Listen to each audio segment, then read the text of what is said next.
ಪ್ರಯಾಗ್ರಾಜಿಗೆ ಬಂದಾಗ ನೋಡಲೇಬೇಕಾದ ಸ್ಥಳಗಳು ಯಾವುದಂತ ನೋಡೋಣ ಇವತ್ತು ನಾವು. ನೀವು ನಮ್ಮ ಪೇಜ್ನ ಫಾಲೋ ಮಾಡಿಲ್ಲ ಅಂದರೆ ಫಾಲೋ ಮಾಡ್ಕೊಳ್ಳಿ. ಮೊದಲಿಗೆ ತ್ರಿವೇಣಿ ಸಂಗಮ್. ಇಲ್ಲಿ 3 ನದಿಗಳ ಸಂಗಮ ಇದೆ, ಗಂಗಾ, ಯಮುನಾ, ಸರಸ್ವತಿ. ಇಲ್ಲಿ ಬಂದವರು ತ್ರಿವೇಣಿ ಸಂಗಮದಲ್ಲಿ ಸ್ನಾನ ಮಾಡಿಕೊಂಡೇ ಹೋಗೋದು.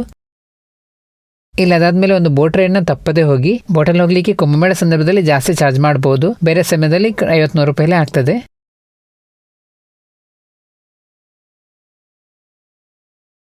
ಬಡೆ ಹನುಮಾನ್ ಮಂದಿರ. ತ್ರಿವೇಣಿ ಸಂಗಮದಲ್ಲಿ ಸ್ನಾನ ಮಾಡಿ ಆದ್ಮೇಲೆ ಈ ದೇವಾಲಯಕ್ಕೆ ಭೇಟಿ ನೀಡಬೇಕನ್ನೋ ನಂಬಿಕೆ ಇದೆ, ಹಾಗಾಗಿ ಇಲ್ಲಿಗೊಂದು ತಪ್ಪದೇ ಭೇಟಿ ನೀಡಿ. ಕುಂಭಮೇಳ ಸಂದರ್ಭದಲ್ಲಿ ಈ ದೇವಸ್ಥಾನದ ಬಾಗಿಲನ್ನು ಮುಚ್ಚಲಾಗ್ತದೆ ಜನ ಜಾಸ್ತಿ ಆದ್ರೆ.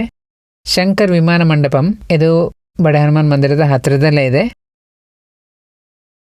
ಇನ್ನೊಂದು ಅಲಹಾಬಾದ್ ಕೋಟೆ.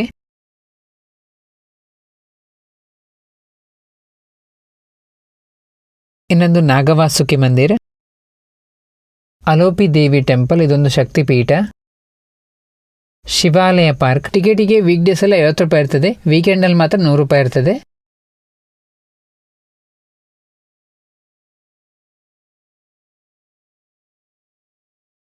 ಇನ್ನು ಅಲಹಾಬಾದ್ ಮ್ಯೂಸಿಯಂ ಮತ್ತು ಚಂದ್ರಶೇಖರ್ ಆಜಾದ್ ಪಾರ್ಕ್, ಅವೆರಡನ್ನೂ ಕೂಡ ನೋಡ್ಕೊಂಡು ಬನ್ನಿ.